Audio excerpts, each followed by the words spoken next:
الحمدللہ رب العالمین والصلاة والسلام علی سید الانبیاء والمرسلین نبینا محمد وعلی آلہ وصحبہ اجمعین اما بعد۔ پچھلی مجلس میں ہم نے 2 حدیثیں دیکھیں اور دونوں کا تعلق اللہ سے ہے۔ اللہ کے وجود کا انکار کتنا بڑا گناہ ہے اور اس کا علاج کیا ہے، اور اسی طرح سے اللہ کی شان میں گستاخی آخرت میں دوبارہ پیدا کیے جانے کے اعتبار سے، یا اسی طرح سے اللہ کو اولاد ماننے کے اعتبار سے۔ تو یہ 2 باتیں ہم نے دیکھیں۔ اب آئیے آگے بڑھتے ہیں اور ایک بہت ہی عظیم الشان حدیث جو اللہ رب العالمین کی قدرت، اس کی عطا اور انسان کی ذمہ داری سے متعلق ہے۔ عن ابی ذر رضی اللہ عنہ عن النبی صلی اللہ علیہ وسلم فیما روى عن اللہ تبارک و تعالی انہ قال۔ ابو ذر رضی اللہ تعالیٰ عنہ سے روایت ہے اور وہ اللہ کے نبی صلی اللہ علیہ وسلم سے روایت کرتے ہیں۔ فیما روى عن اللہ تبارک و تعالی، یہ وہ حدیث ہے جو خود اللہ کے نبی صلی اللہ علیہ وسلم نے اللہ تبارک و تعالی سے روایت کی ہے۔ انہ قال، کہ اللہ تعالیٰ کا فرمان ہے، یا عبادی انی حرمت الظلم علی نفسی وجعلتہ بینکم محرما فلا تظالموا۔ اللہ تعالیٰ فرماتا ہے، یا عبادی، اے میرے بندو، انی حرمت الظلم علی نفسی، میں نے ظلم کو اپنے آپ پر حرام کر لیا ہے۔ وجعلتہ بینکم محرما، اور ظلم کو تمہارے درمیان بھی محرم، حرام قرار دیا ہے۔ فلا تظالموا، تو آپس میں ایک دوسرے پر ظلم نہ کرو۔ میں نے ظلم کو اپنے اوپر حرام کر لیا ہے۔ آپ دیکھیں گے اس حدیث میں یا عبادی، یا عبادی، اے میرے بندو، اے میرے بندو، خصوصیت کے ساتھ اللہ رب العالمین نے اپنے بندوں سے خطاب کیا ہے، اور کئی باتیں اس میں ذکر کی ہیں، جن میں سے سب سے پہلی بات یہ ہے کہ میں نے ظلم کو اپنے اوپر حرام کر لیا ہے۔ اللہ تعالیٰ کسی پر ظلم نہیں کرتا ہے، نہ شرعی احکام کے اعتبار سے کہ اللہ تعالیٰ کسی کو ایسے کام کا مکلف نہیں کرتا جو اس کی طاقت سے باہر ہو، شریعت کا ایسا بوجھ ڈال دیا جو نہیں اٹھا سکتا ہے، یا اسی طرح سے اللہ رب العالمین کسی کی نیکی ضائع نہیں کرتا ہے، یا اللہ تعالیٰ کسی کو ایسی سزا نہیں دیتا ہے جو خود اس کا گناہ نہ ہو یا اس میں وہ سبب بھی نہ بنا ہو، بس یوں ہی کسی کو سزا دے دی۔ اللہ ایسا نہیں کرتا ہے۔ تو نہ اللہ تعالیٰ اجر کو ضائع کرتا ہے، نہ اللہ تعالیٰ کسی کو گناہ کی اس کے گناہ سے زیادہ سزا دیتا ہے۔ ہر انسان جس کا مستحق ہے اس کا حق اللہ اس کو دیتا ہے۔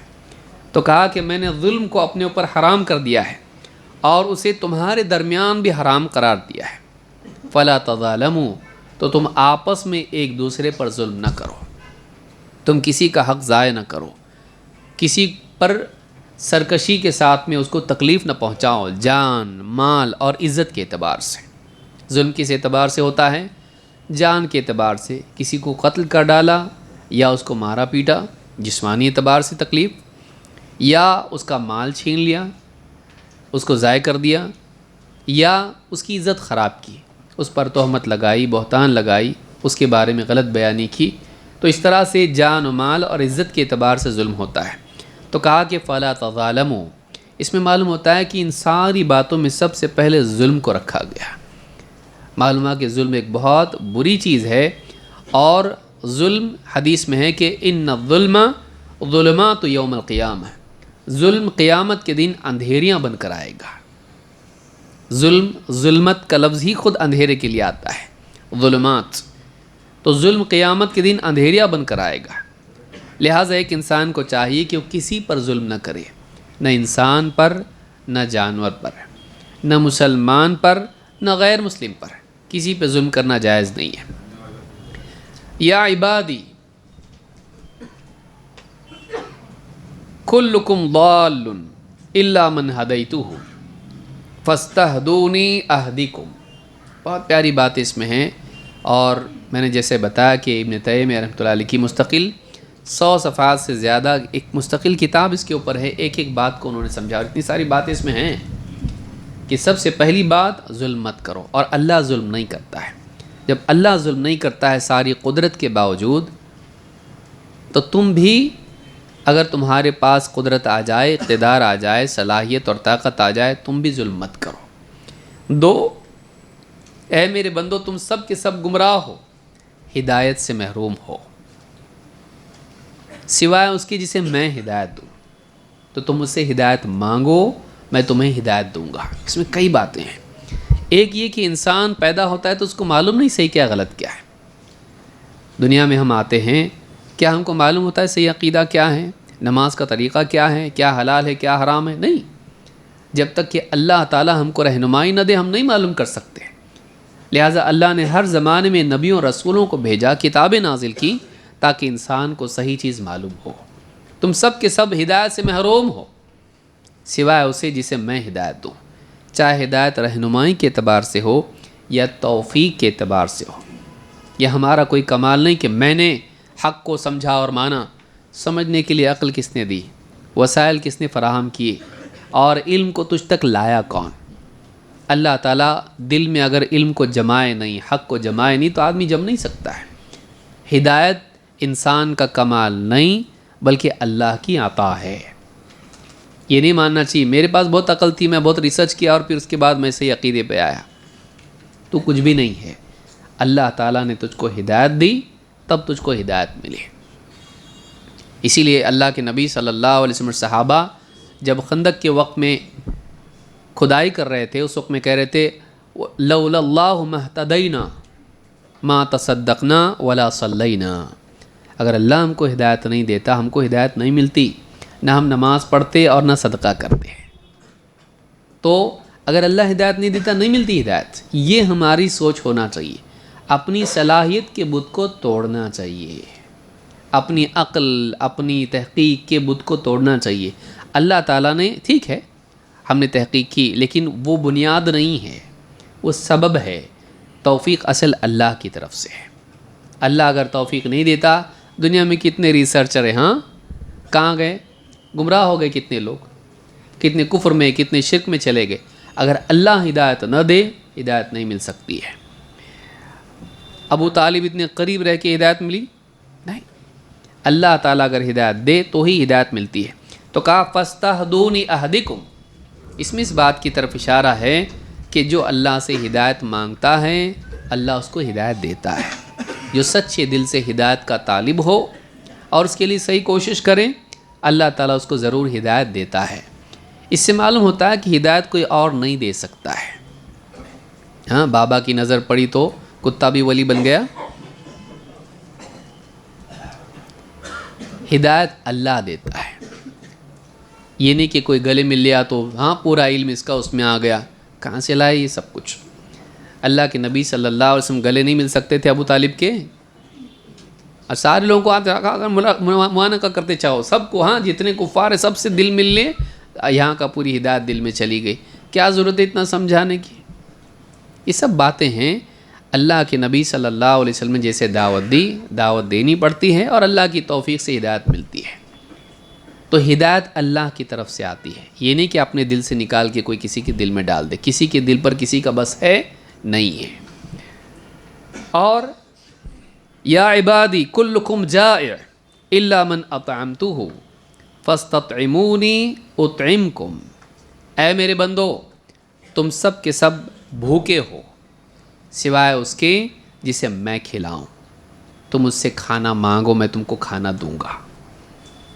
اس سے معلوم ہوتا ہے ہم رزق میں اللہ کے محتاج ہیں، اور اپنی محنت، اپنی کمائی، اپنی کوشش، اپنی صلاحیت، اپنا پیکیج، اپنے جو بھی ہم نے کیا ہے اس پر اعتماد نہیں ہونا چاہیے۔ کس پر اعتماد ہونا چاہیے؟ بہت پیسے اپنے پاس ہے اور بارش نہیں ہوئی تو؟ اور لاک ڈاؤن میں لوگوں کو سمجھ میں آیا سب پیسہ ہے لیکن سارے محل بند، کچھ بھی نہیں، دودھ کو سب کچھ ہے، دودھ نہیں ہے، کہاں سے لائیں گے؟ اگر زمین اگانا چھوڑ دے یا آسمان پانی برسانا چھوڑ دے، پیسے لے کے کیا کریں گے؟ نوٹ چبائیں گے؟ اللہ تعالیٰ رزق دیتا ہے، کبھی کبھی ہم لوگ اتنے کھو جاتے پیسوں میں کہ بھول جاتے کہ پیسہ اصل نہیں ہے. اللہ رزق اگر نہ دے آدمی کو نہیں ملتا ہے. تو اے میرے بندو تم سب کے سب بھوکے ہو سوائے اس کے جسے میں کھلاؤں. تم مجھ سے کھانا مانگو میں تم کو کھانا دوں گا.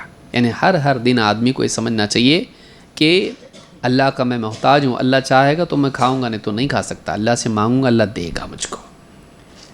تو رزق میں اللہ کا یہاں یہ بات بھی دیکھنے کی ہے, پہلے ہدایت کا ذکر ہوا, اس کے بعد کھانا. ہاں کھانا بعد میں ہے. انسان کو جسمانی غذا کی ضرورت بعد میں ہے, اصل زیادہ ضرورت اس کو ہدایت کی ہے. اگر ہدایت نہ ملے تو یہ بہت بڑی محرومی ہے. کھانا پینا تو جانور بھی کرتے ہیں, لیکن ہدایت بڑی نعمت ہے, پہلے اس کو ذکر کیا گیا. یا عبادی کلکم عار الا من کسوتہ فاستکسونی اکسکم. اے میرے بندو تم سب کے سب برہنہ ہو, بے لباس ہو سوائے اس کی جس کو میں لباس عطا کروں. تم مجھ سے لباس مانگو میں تم کو لباس دوں گا, دنیا میں بھی آخرت میں بھی. قیامت میں کیسے اٹھیں گے حدیث آئے گی آگے بھی. حفاتن عراتن غرلا, ہاں حفاتن ننگے پاؤں, عراتن ننگے بدن, غرلا بے ختنہ. قیامت کے دن ایسے اٹھیں گے, لباس نہیں ہوگا. پھر جس کو اللہ لباس دے گا اس کو لباس ملے گا. تو اللہ دنیا میں بھی ہو. پیدا کیسا ہوتا بچہ؟ ہاں کپڑے وپڑے پہن کے سوٹ بوٹ پہن کے آتا نا, برہنہ پیدا ہوتا ہے, کچھ نہیں رہتا اس کے پاس. انسان کی اصل کچھ نہیں اس کے پاس, یہ اصل ہے اس کی. لیکن دھیرے دھیرے جمع ہونے لگتا تو بھول جاتا اللہ کو. ہاں میرے پاس بہت ہے, لیکن پھر مرتا تو کیسا ہوتا واپس ریسیٹ, پھر سب ڈال دیتے اس کو. کچھ نہیں تیرا, ہمارا ہے وہ, ہمارا ہے وہ, تیرا نہیں ہے. تو سمجھ رہا تھا, اب تو جا, اب تو تیرا وہ ہے جو تو نے کمایا, یہ نہیں وہ جو نیکی آگے بھیجی تو نے, وہ جو گناہ جو تو نے کی وہ تیرا ہے, اس سے ہمارا کوئی لینا دینا نہیں ہے. پیسہ ہمارا ہے سب کچھ. اب ہم لڑیں گے آپس میں, کون کتنا لے گا, بیٹے بیٹی, ہاں سب ہم لڑیں گے آپس میں. پھر خالی ہاتھ چلا جاتا. قیامت کے دن پھر ویسی برہنہ اٹھے گا, کچھ بھی نہیں ہوگا اس کے پاس. آگے حدیث آئے گی. بہما کیا مطلب ہے اس کا؟ محروم, کچھ بھی نہیں, خالی ایمٹی. تو اے میرے بندو تم سب کے سب بے لباس ہو, برہنہ ہو سوائے اس کے جس سے میں لباس دوں. مجھ سے لباس مانگو میں تم کو لباس دوں گا. یا عبادی انکم تخطئون باللیل والنہار وانا اغفر الذنوب جميعا فاستغفرونی اغفر لکم. اے میرے بندو تم رات دن غلطیاں کرتے رہتے ہو, خطائیں کرتے رہتے ہو, اور میں وہ ہوں جو سارے گناہوں کی مغفرت کرتا ہے. فاستغفرونی اغفر لکم, مجھ سے مغفرت مانگو میں تمہاری مغفرت کروں گا. اس میں اس بات کی تعلیم ہے, انسان کتنا بھی اچھا ہو غلطیاں اس سے ہوتی ہیں, کوئی پرفیکٹ نہیں ہے. اس کی بھرپائی یہ ہے کہ ایک آدمی اللہ تعالیٰ سے مغفرت مانگے. کتنے بھی گناہ ہو جائیں وہ کبھی اللہ سے مایوس نہ ہو. اسے ہمیشہ یہ بات یاد رہے اللہ غفور الرحیم ہے, وہ چاہے تو سارے گناہوں کو بخش سکتا ہے. لہٰذا جو آدمی گناہ میں نہیں تھک رہا ہے وہ توبہ میں بھی نہ تھکے, وہ اللہ سے توبہ کرے, مغفرت کی دعا کرے, عاجزی کرے, گڑ گڑائے, اللہ سے اپنے گناہوں کو معاف کرائے. یا عبادی انکم لن تبلغوا ضری فتضرونی ولن تبلغوا نفعی فتنفعونی. اے میرے بندو تم کبھی اس مقام کو نہیں پہنچ سکتے کہ مجھے تم کوئی نقصان پہنچانے کا ارادہ کرو تو نقصان پہنچا دو, اور تم کبھی اس مقام کو نہیں پہنچ سکتے کہ تم میرا فائدہ پہنچانے کا ارادہ کرو مجھے فائدہ پہنچاؤ. نیکیاں کرنے میں اللہ کا فائدہ ہے, عبادت کرنے میں اللہ کا فائدہ ہے, اور گناہ اگر ہم کریں تو اللہ کا نقصان ہے نہیں ہے. اللہ تعالیٰ غنی ہے, غنی عن العالمین, ساری مخلوقات سے مستغنی, اس کو کسی کی ضرورت نہیں ہے. اگر سب کے سب بندے عبادت نہ کریں اللہ کا کچھ بگڑتا نہیں ہے, کوئی کمی اللہ کے پاس نہیں ہے. وہ معبود ہے, رہے گا, چاہے کوئی اس کی عبادت کرے یا نہ کرے. وہ رب ہے, چاہے کوئی اس کو رب مانے یا نہ مانے, نقصان اس کا ہے، نقصان اللہ کا نہیں ہے۔ اور کچھ نیکی کر کے اللہ کا فائدہ کر، چلو بھائی اللہ کا فائدہ کریں گے، تیری نیکی سے اللہ کا کچھ بھی فائدہ نہیں، تیرا فائدہ ہے۔ ان احسنتم احسنتم لانفسکم، اگر تم بھلائی کرتے ہو تو تم اپنے لیے بھلائی کرتے ہو۔ تو ایک آدمی اگر نیکی کر رہا ہے تو اس کا فائدہ اس کو ہے، اور اگر ایک آدمی برائی کر رہا ہے تو اس کا وبال بھی اسی پر ہے۔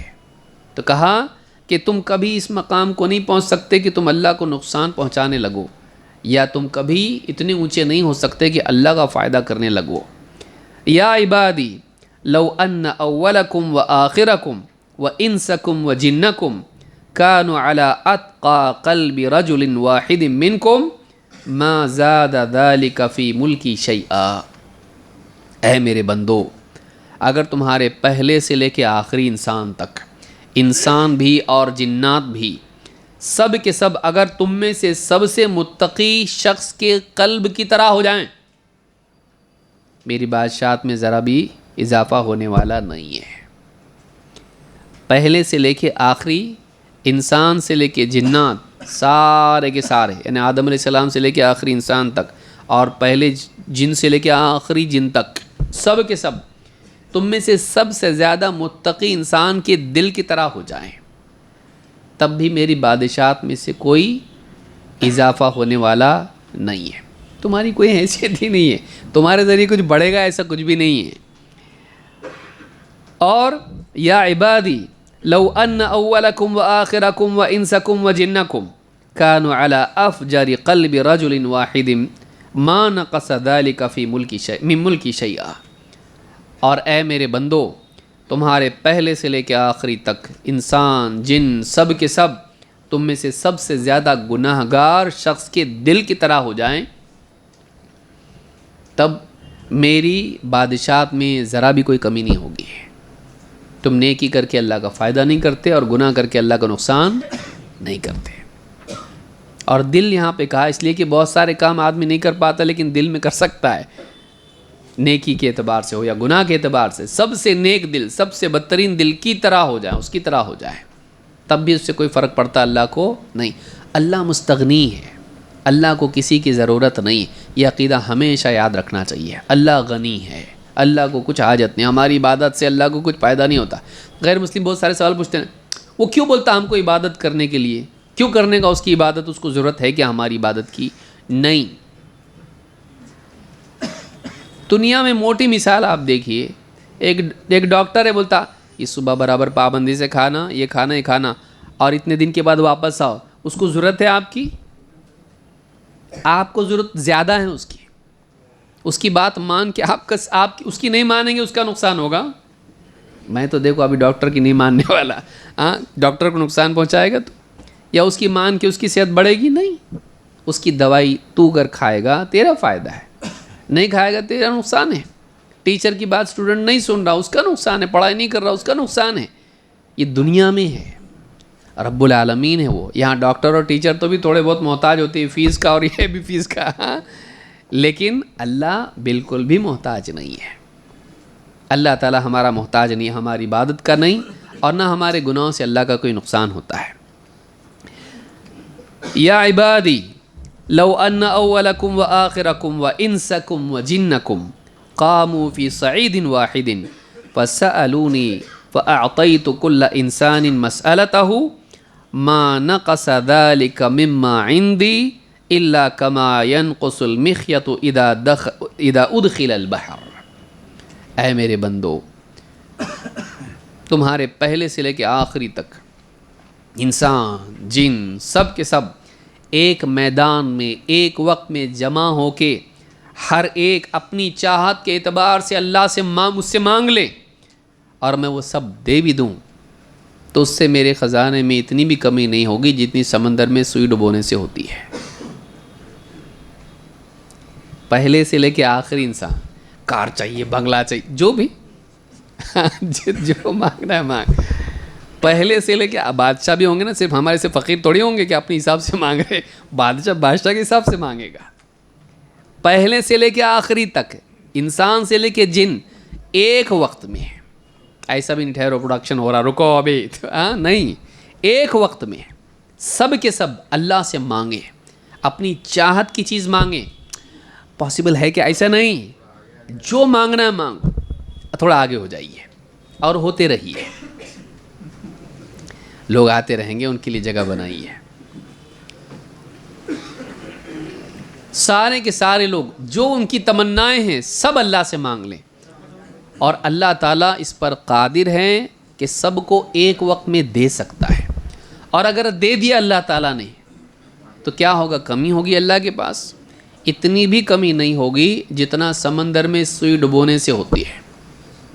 سمندر میں سوئی ڈبونے سے کتنا کم ہوتا سوئی ڈبا دیا دیکھو سب ختم ہوا. ایسا سوئی ڈبونے سے کیا کمی ہوتی؟ یہ بھی ہم کو سمجھانے کے لیے بولا گیا ہے، تاکہ انسان، یعنی تقریب الاذہان کے لیے ہی ہے، انسان کے ذہن میں کم سے کم کچھ کمپیئر کرنے کے لیے کچھ ہونا تو چاہیے، ورنہ اتنا بھی نہیں اللہ کے پاس کمی ہے. اللہ تعالیٰ اس پر قادر ہے کہ اللہ تعالیٰ ہر آن جتنا چاہے پیدا کر دے. کم کیا ہوگا پھر؟ کم ہو سکتا کہ مطلب اتنا ہی اسٹاک ہے، ہاں اس سے زیادہ بڑھنے والا نہیں. ایسا ہے اللہ ہر لمحہ جو چاہے پیدا کر سکتا ہے، تو کمی کہاں سے ہوگی پھر؟